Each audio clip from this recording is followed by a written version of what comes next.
Je suis aujourd'hui en compagnie de Céline Martinez. Bonjour, mademoiselle. Bonjour Nico.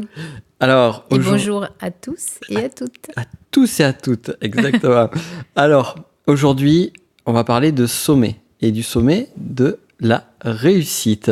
Oui. Donc, avant toute chose, je vais te demander de te présenter et que tu nous expliques un petit peu plus en détail ce que sont les sommets et comment ça se fait, comment ça marche, quel est l'intérêt, qu'est-ce qu'on peut faire et quels sont tous les trucs chouettes qu'on peut découvrir au travers des sommets. Tout ça ? Tout. Et le tout en moins de 10 minutes. D'accord, ok. Donc d'abord, je me présente. Donc je m'appelle Céline Martinez. Je suis entrepreneuse déjà depuis 2015. Et puis, je suis entrepreneuse dans le milieu du développement personnel. Et ma spécificité, c'est que j'organise donc des sommets qui sont un peu comme des séminaires sur Internet. En fait, ça consiste en une série d'interviews sur une thématique où je fais venir sous mon micro différentes personnes qui ont différentes expertises. Je leur pose des questions, notamment en matière de développement personnel pour le sommet de la réussite et en matière de parentalité aussi, puisque j'ai fait un ancien sommet qui était la parentalité, mais au total, j'ai fait 8. Enfin là, je vais attaquer mon 9e sommet. Donc J'ai fait d'autres. Oui, j'ai des étoiles au fur et à mesure. Hein. Ouais. J'en ai organisé 8 déjà. Donc là, j'attaque mon 9e et il y avait d'autres thématiques, le bien-être, la séduction, l'intelligence financière. Bon, en tout cas, les thématiques qui me touchent le plus, c'est la parentalité et surtout le développement personnel. Donc, c'est le sujet du sommet de la réussite. Et le principe, c'est que ces interviews sont des interviews très riches en termes de contenu. Je les diffuse gratuitement pendant 48 heures. Et ensuite, tous les gens qui s'inscrivent via donc, un lien gratuit peuvent recevoir l'intégralité de toutes ces interviews et peuvent également acheter ces interviews ainsi que des ateliers qui, eux, ne sont pas diffusés et tout un tas de bonus. Voilà, c'est ça le principe d'un sommet. Moi, ma mission à moi, à travers ces sommets, c'est de vouloir aider un maximum de personnes à transformer leurs blessures. Génial. Et à transformer leurs blessures pour en avoir une nouvelle lecture, les dépasser, leur donner un nouveau sens et avoir un souffle nouveau dans sa vie pour aller vers une vie beaucoup plus épanouissante et sereine de façon durable. D'accord. Ce qui, pour moi, se rapproche un peu de la définition du bonheur, sachant que ce n'est pas une émotion qui est linéaire, le bonheur, mais en tout cas, d'être épanoui de façon durable, c'est un peu la quête de beaucoup de monde. Et pour moi, ça passe par transformer ses blessures. D'accord. Voilà. C'est intéressant. Et du coup, tu aurais très bien pu le faire toute seule, ce travail-là, créer ta propre activité, on va dire, avec ta propre image personnelle. Qu'est-ce qui t'a amené à utiliser une structure qui est celle des sommets et de faire appel à des experts en particulier? Eh bien, moi, il y a quelques années de cela, je ne faisais pas ça du tout. Ouais. On va dire que je suis complètement autodidacte dans ce que je fais, hein, dans le développement personnel. Pendant 10 ans, j'ai été commerciale, grand compte dans une société. Enfin bon, je faisais de la com, je faisais du marketing, je faisais de la vente, relations clients, je faisais tout un tas de choses. J'avais un métier, on va dire, normal. Et la seule chose que au bout d'un certain nombre de temps, et depuis très très longtemps, j'avais la sensation qu'il y avait un manque de sens dans tout ça, et que cette vie qui m'était proposée dans ce format-là ne me correspondait pas. Mais j'avais pas vraiment de réponse. Et puis un jour, j'ai rencontré le développement personnel, notamment à travers un séminaire. Enfin, j'ai un petit peu commencé avant. Je me posais beaucoup de questions. Je m'intéressais à la psychologie de façon générale. Et puis en 2011, j'ai fait le séminaire de Tony Robbins, qui est un grand speaker américain, qui est mondialement connu. Et là, vraiment, j'ai eu des gros déclics et j'ai compris. J'ai eu accès à quelques réponses déjà. Je me suis mieux comprise.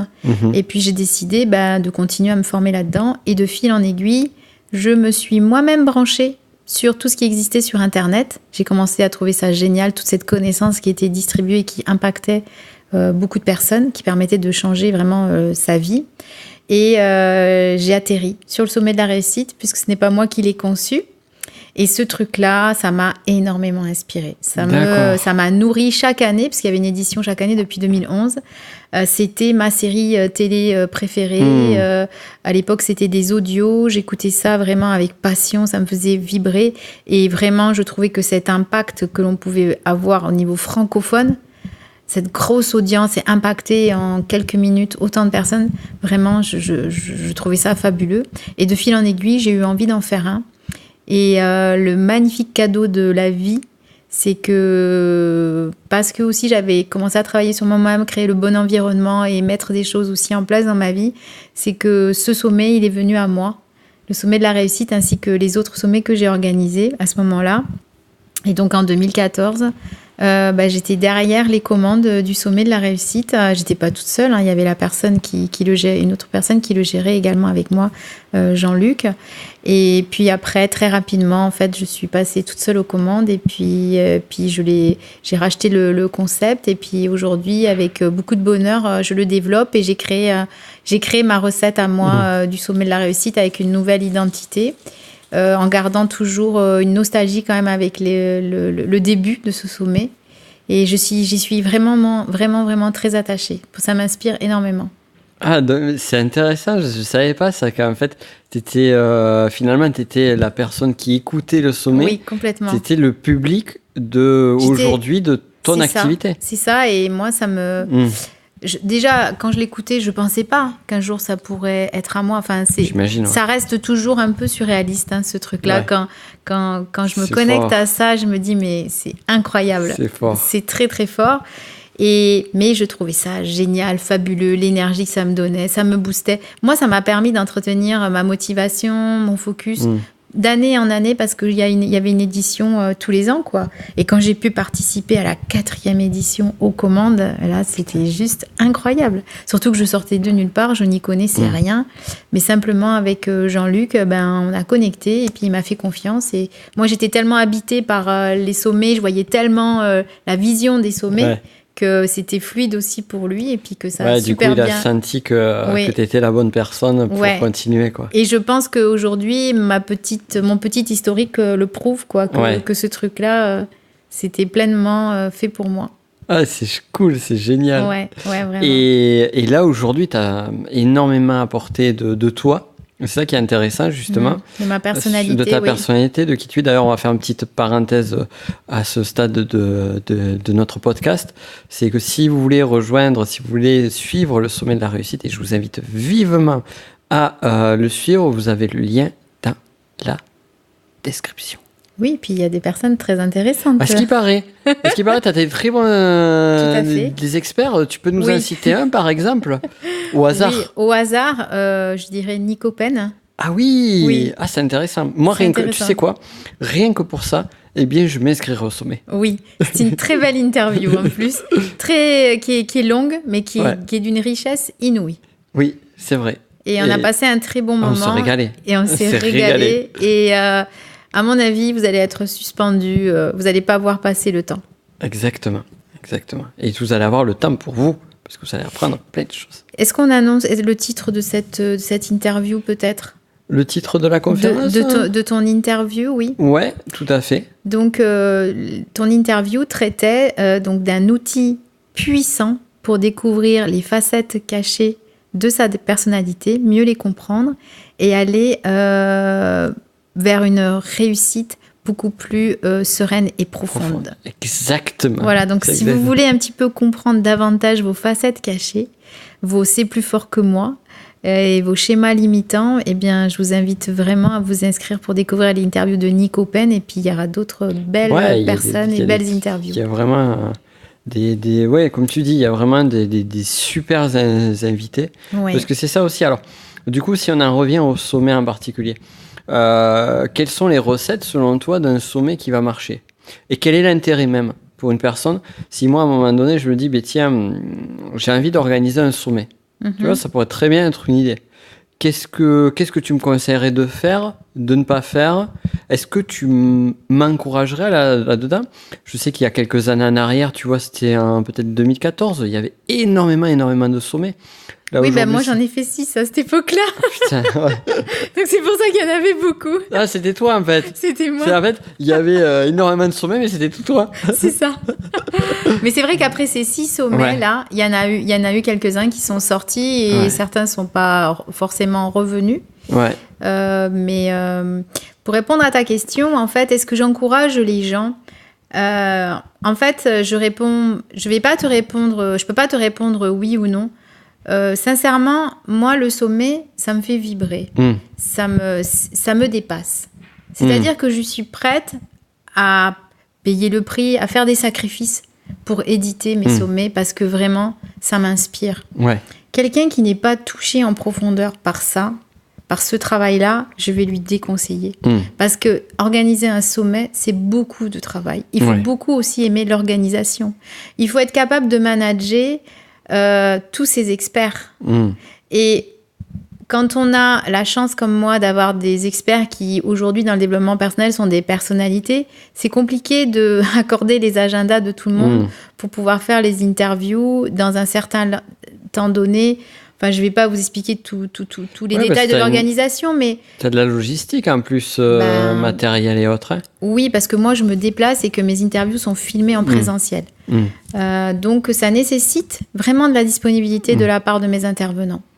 Parce que c'est le format que j'ai choisi. Mais même si je ne me déplaçais pas, c'est pas évident d'avoir un rendez-vous avec... Des experts parce que on a des vies où on est super occupé et surtout que c'est à l'échelle du sommet entier quand on doit manager 20 personnes parce on veut faire 20 interviews et que tout rentre dans notre agenda, c'est une complexité. Donc faut être à l'aise avec ce type de challenge.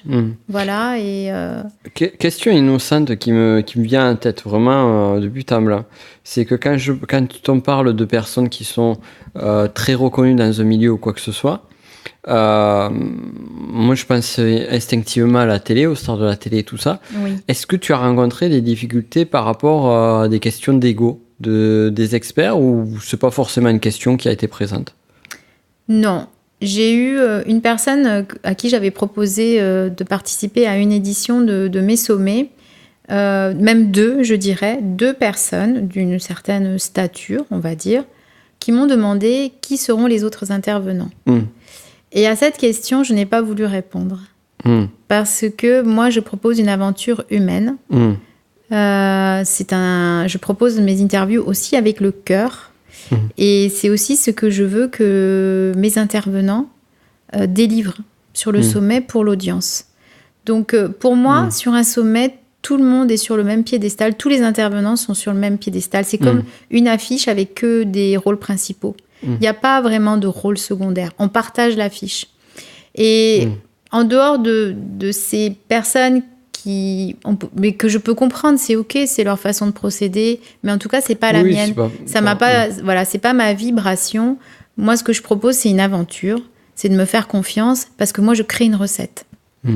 Donc voilà, ces deux personnes m'ont demandé qui sera là, quels sont les autres. Oui, bon, je sais pas. Ça induit le côté j'y vais si un tel y est. S'il y a pas un tel ou un tel, j'y vais pas parce que je ne veux pas sortir de ma catégorie en quelque sorte. Enfin, il y a quelque chose de ce domaine-là. Je comprends. Mais je peux le comprendre aussi. Mais du coup, pour moi, c'est super ok qu'ils me disent non parce que du coup, je sais que ça correspond pas à ce que moi je veux transmettre. Donc, donc finalement, c'est juste quoi. C'est tout à fait juste. Ouais. C'est tout à fait juste. Et je dis toujours à la personne que j'invite, sens-toi libre de refuser mon invitation. Je vais pas te détester, je vais pas. Chacun a ses priorités, chacun a son feeling, ça parle ou ça parle pas. Mais après, il y a pas vraiment plus que de questions d'ego que ça. Je pense que les gens me disent oui parce que avant tout, c'est bon en toute modestie, parce que ils m'apprécient et que j'ai créé une vraie relation avec eux. Ce que j'allais te demander justement, quels sont les critères parce que je sais que c'est un lien avec tes critères, qui va faire que tu choisis, que tu sélectionnes une personne pour un sommet ou pas? Déjà, c'est une personne que je connais, un minimum. Et en général, je la connais plutôt bien. Voire, je la connais depuis longtemps, depuis plusieurs années. J'ai quelques personnes coup de foudre que je fais intervenir, mais c'est pas la majorité de mes experts. J'ai besoin de créer une connexion, moi, avec mes experts. J'ai besoin de les découvrir petit à petit, de créer une complicité, découvrir leur expertise, la valider intérieurement pour me dire... C'est comme si j'amenais mon audience dans le meilleur restaurant du coin. C'est un peu ça. Et je me dis, OK, là, je connais la cuisine qu'ils font. Je l'ai testée, je l'ai goûtée, elle est bonne. Je vais amener du monde maintenant. D'accord. Donc, en fait, c'est ça. Et j'établis une relation que je développe dans le temps. J'ai toujours en tête de me dire, tiens, un jour, je pourrais faire une interview de cette personne. Mais j'attends d'avoir l'inspiration d'être... Et qu'à un moment donné, ça s'allume comme une ampoule. C'est-à-dire, je me dis, ah, ça y est, lui, elle, je vais l'intégrer dans cette édition parce que là, je le sens. Et en fait, je me fie de plus en plus à mon intuition par rapport à ça. C'est comme pour ton interview. Tu vois, on se connaît depuis longtemps et puis je t'en avais jamais fait jusqu'à présent parce que pour l'instant, j'avais pas eu l'ampoule qui s'est allumée en me disant oui, là, cet ingrédient, je le mets dans ma recette là de cette année ou de cette édition. Donc, et du coup, c'est vraiment une recette. Mes experts, ce sont mes ingrédients. Et à un moment donné, je dis ah, celui-là, celle-ci, je la mets là, c'est parfait, c'est le bon moment. Et c'est l'intuition, quoi. D'accord. Ouais, D'accord. Donc, du coup, finalement, si je récapitule, Après, j'ai des ingrédients standards. Standard, ouais. On a toujours du sel, du poivre, du beurre oui, parce ou de que quand l'huile, même, voilà. sinon après, il faut qu'il y ait quand même... mais c'est ça qui fait le goût aussi et ta recette et le goût de ton plat. C'est que finalement, c'est pas juste un sommet comme un sommet, dire bon ben voilà, je vais faire sommet de la réussite, donc je prends les gens qui ont réussi, basta. Ou je fais le sommet de la séduction et je prends les personnes qui sont dans le domaine de la séduction, ou je fais le sommet de je sais pas, ça peut se faire comme ça. Voilà. C'est un exemple, je sais pas si c'est deux autres sommets. Si, ça peut exister, des sommets sur l'entrepreneuriat. Ouais. Alors, on va prendre des personnes qui ont créé leur activité, qui ont du succès et qui ont chacun, du coup, leur expertise, leur témoignage, leur expérience. C'est OK, mais moi, ça, c'est pas ma sauce. Ouais. Ma sauce, moi, c'est vraiment de sentir un lien avec la personne que j'interviewe. Et aussi d'être vraiment, de la sentir dans l'authenticité, dans la même vibration que moi. Et de l'amener à créer aussi ce lien avec l'audience. C'est assez pas intimiste, mais il y a quelque chose de cet ordre-là, de simple, d'amical, de proche avec l'audience dans les interviews. Et c'est ça finalement qui fait la pâte. Oui. Enfin, c'est une des choses qui fait vraiment la pâte de ton sommet parmi tant d'autres. Oui. C'est que vraiment, il y a un univers qui se crée pendant l'interview. Enfin, moi, je l'ai ressenti quand on l'a fait tout à l'heure. Et il y a vraiment une ambiance, il y a vraiment quelque chose de chaleureux, quelque chose où finalement on est là, on partage, on discute, on s'éclate. Et je suis intimement convaincu que ça se ressent de l'autre côté, quoi. Oui, clairement. C'est ce que les gens, quand je les croise en séminaire, au niveau du public, c'est ce qu'ils me disent.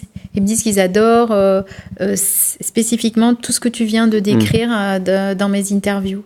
Et après, moi, je pense que... moi, là, quand je le fais de cette façon-là, je me sens alignée avec mes valeurs. Et dans tout ce qu'on fait, on doit être aligné avec ses valeurs. Alors, question simple, est-ce que c'est plus facile pour toi et est-ce que d'un point de vue, on va dire, purement matériel, est-ce que tu vois une meilleure réussite professionnelle surtout pour toi, maintenant que tu fais des choses qui sont alignées à tes valeurs, tout en refusant, par exemple, des choix qui pourraient être des choix stratégiques très bons pour toi. Par exemple, tu as du lien avec énormément de personnes dans le milieu, tu pourrais très bien choisir des personnes qui pourraient t'amener de superbes audiences, mais aujourd'hui, tu refuses de le faire parce que ce n'est pas en accord avec ce que tu recherches. Est-ce que tu vois que ça marche mieux ? En fait, surtout, je me sens libre. Je me sens libre, en fait, mais en fait, tout ça, c'est vraiment de l'intuition, c'est du feeling. Moi, je ne vais pas amener des gens dans un restaurant dont je ne connais pas que je ne connais pas du tout. J'ai jamais goûté, j'ai jamais... Après, simplement, pour moi, c'est cette histoire de lien. Si j'ai établi un lien... J'ai simplement besoin d'établir un lien sincère avec quelqu'un et puis que son travail m'inspire. Et à partir de là, c'est une autoroute, c'est fluide, c'est simple. Et dans tout ce que je fais aujourd'hui, que ça soit donc, dans mes choix stratégiques, en fait, j'essaye au maximum de suivre ce GPS interne, de me dire est-ce que tu le sens bien ou pas.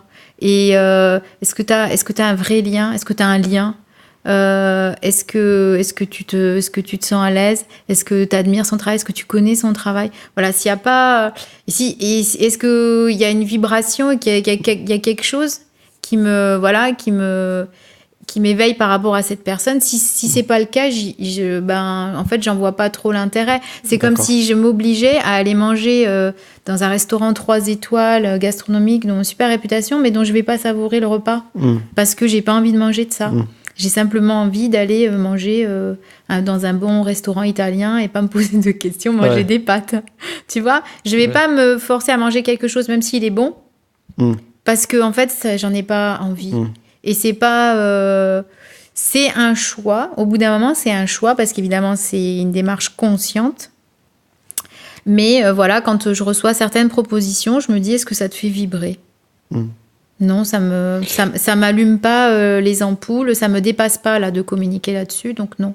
Et ce choix, justement, il y a des personnes, tu vois, par exemple, pour vraiment un peu généraliser ou sortir de nos contextes à nous, on pourrait se dire ah mais c'est dommage parce que quand même c'était un 3 étoiles, t'as refusé un 3 étoiles pour un petit resto italien du coin. Souvent, on va avoir tendance à faire le choix qui va être le choix de la raison, parce que c'est le choix qui machin.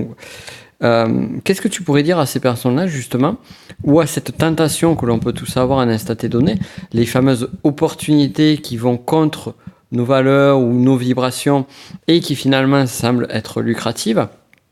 Qu'est-ce que tu fournirais, qu'est-ce que tu pourrais dire, justement, pour... on va dire, résister un peu au chant des sirènes. Alors même si c'est pas forcément ça, puisque c'est un choix. Mais par rapport à ce GPS intérieur, quand on voit que ça vibre pas sur le G. Après, tout ça, c'est en lien avec l'intuition. Donc on y croit, on n'y croit pas. Mais l'intuition, c'est quelque chose qui se développe. C'est un ressenti, c'est un feeling, tout simplement. Moi, ce que je dirais, c'est un peu ce que j'ai dit tout à l'heure. C'est que quand on fait ça, on se sent libre. On se sent libre et plus on le fait, plus c'est simple. Ça peut être challengeant de refuser certains partenariats, certaines collaborations, même des projets qui peuvent être sympas. Mais est-ce que c'est ce qui est vraiment le plus important pour moi?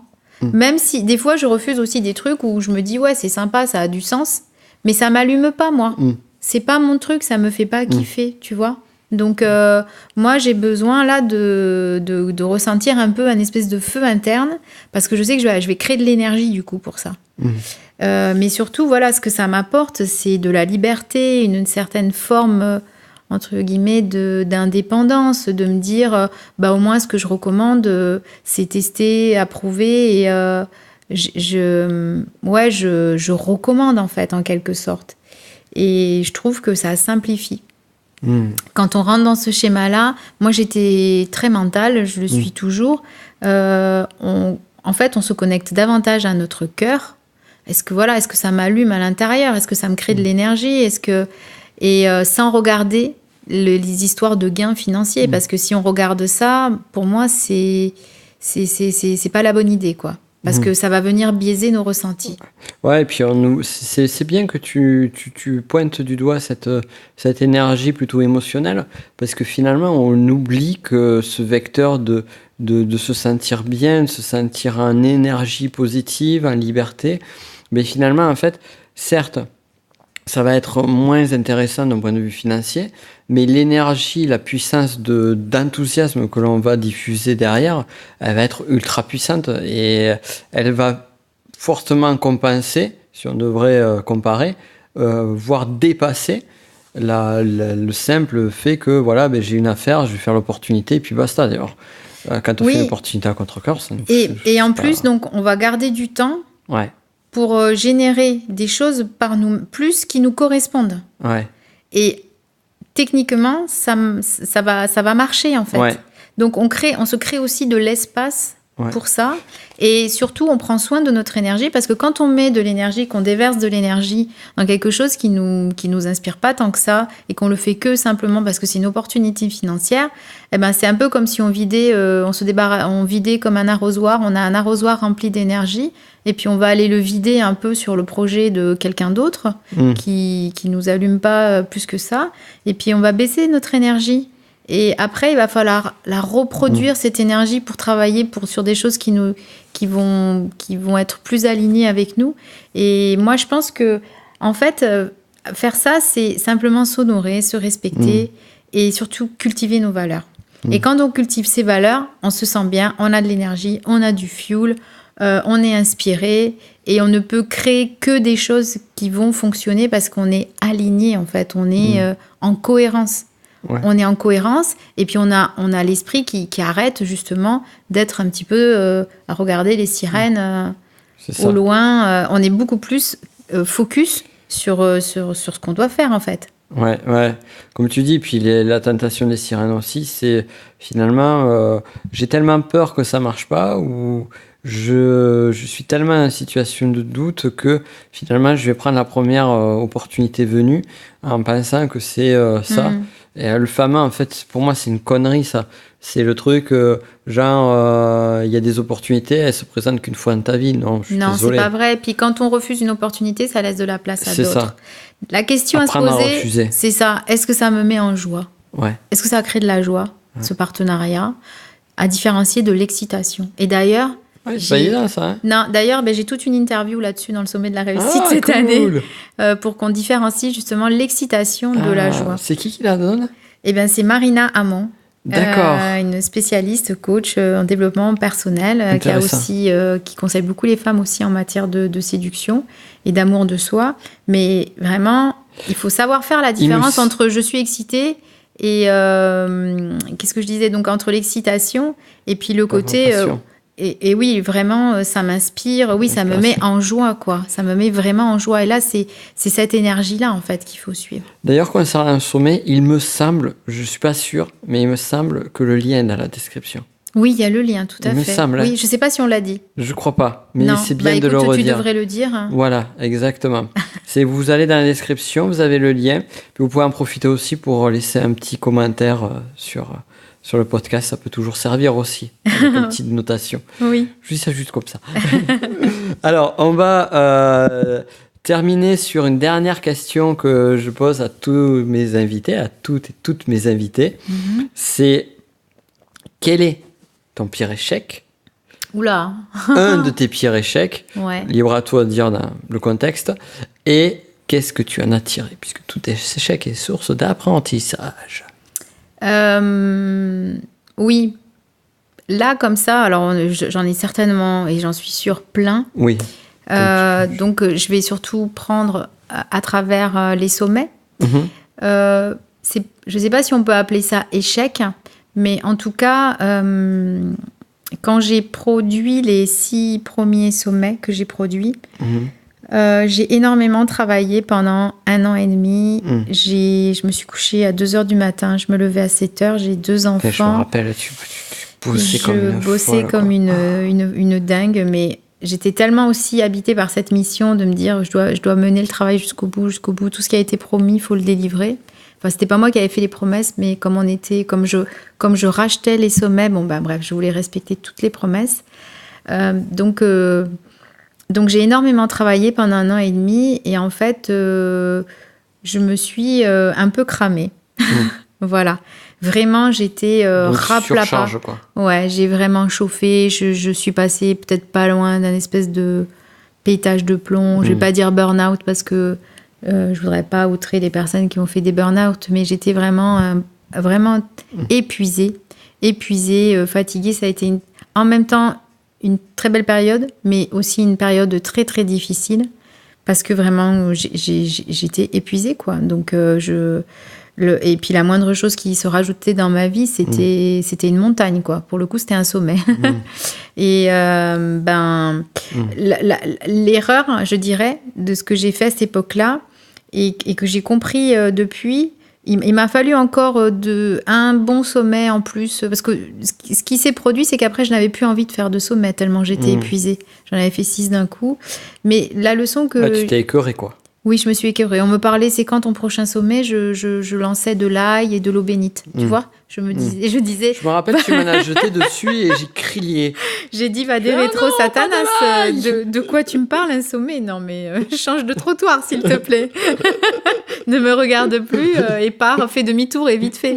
Non, vraiment, c'était pas possible pour moi de me dire, tu vas refaire un sommet. Et puis, de fil en aiguille, je me suis reconnectée à l'inspiration. Et puis, il y avait plein de gens qui revenaient vers moi. Quand est-ce que tu fais? Bon. Et c'est vrai que, je me suis reconnectée à ça et j'ai retrouvé l'inspiration, heureusement. La leçon que je tire de tout ça, c'est qu'en fait, j'ai pris conscience que j'avais un côté un petit peu sacrificiel et que ces éditions de sommet, c'est plus fort que moi, ça me dépasse. Je veux absolument délivrer, aider un maximum de personnes. Du coup, l'erreur que j'ai faite, c'était de pas respecter mes limites. Et c'est ce que j'apprends aujourd'hui. Enfin, ce sommet, j'essaye de le faire en me respectant beaucoup plus, en gérant mieux mon temps de sommeil, etc. C'est pas évident encore, mais en tout cas, je sens que je suis beaucoup plus à faire ça de façon sereine et pas me surcharger.